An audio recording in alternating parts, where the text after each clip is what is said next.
पूल कोसळला त्याच्यावर त्यांनी त्यांचं भाष्य केलेलं आहे. राज ठाकरे या राज्याचे नेते आहेत, एका पक्षाचे प्रमुख आहेत. त्याच्यामुळे ते काय बोलतायत आणि काय बोलणार आहे त्याच्यावरती मी आता भाष्य करणं बरोबर नाही. ते काय बोलतात ते आम्ही सुद्धा ऐकू नक्कीच. तुम्हाला जे अपेक्षित आहे त्याच्यावर नक्कीच बोलतील ते असं मला वाटतं. उद्या शिवसेनेचा 59वा वर्धापन दिन, लक्षात घ्या. उद्या शिवसेनेचा 59वा वर्धापन दिन आहे. मूळ शिवसेनेचा, डुप्लिकेट शिवसेनेचा नाही. आणि त्या वर्धापन दिन सोहळ्यामध्ये शिवसेना पक्षप्रमुख उद्धव ठाकरे हे सुद्धा अनेक विषयांवरती आपल्या भूमिका स्पष्ट करतात. ज्याविषयी लोकांच्या मनामध्ये काही शंका आहेत, संभ्रम आहेत, उत्सुकता आहे, असे अनेक विषय आहेत. त्या विषयावरती उद्धव ठाकरे उद्या बोलतील अशी सगळ्यांना अपेक्षा आहे आणि नक्कीच ते बोलतील. आज राज ठाकरेंची पत्रकार परिषद आहे, उद्या उद्धव साहेब बोलणार आहेत. खरं तर चांगलं आहे ना, एकत्र येणार यावर काय खरं तर चांगलं आहे ना.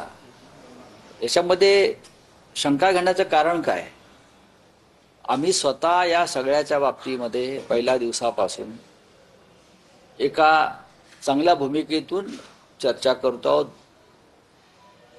पण शेवटी उद्धव ठाकरे व राज ठाकरे हे जे दोन बंधू आहेत, त्यांचे पक्ष जरी स्वतंत्र असले तरी शेवटी ते दोन बंधू आहेत.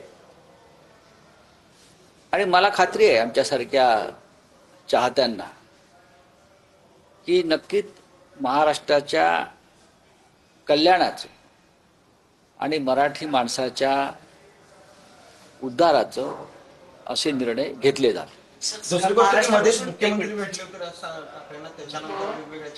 बघा, मुख्यमंत्री, या राज्याचे मुख्यमंत्री एक राजकारणातले कारस्थानिकग्रस्त आहेत. त्यांची कोणती चाल ही सरळ नसते आणि मराठी माणूस किंवा महाराष्ट्राच्या हिताची तर अजिबात नसते. हे भारतीय जनता पक्षाचं धोरण आहे. मी मुख्यमंत्र्यांना दोष देत नाही, हे त्यांचं धोरण आहे. फोडा, झोडा आणि राज्य करा. हिंदूंची एकजूट तोडा, मराठी माणसाची एकजूट तोडा आणि राज्य करा, हे त्यांचं धोरण आहे. आणि मग त्यासाठी या धोरणामध्ये त्यांना सलीम कुत्ताही चालतो, इक्बाल मिर्चीही चालतो, उद्या दाऊद इब्राहिम चालेल. हे त्या पक्षाचं धोरण आहे. आमचं तसं धोरण नाही. आम्ही एका वैचारिक भूमिकेतून काम करणारे लोक आहोत. जसं काल माननीय शरद पवार साहेबांनी सांगितलं की जे भारतीय जनता पक्षाबरोबर गेलेले आहेत त्यांच्याबरोबर आम्ही हात मिळवणी करणार नाही. पक्क धोरण.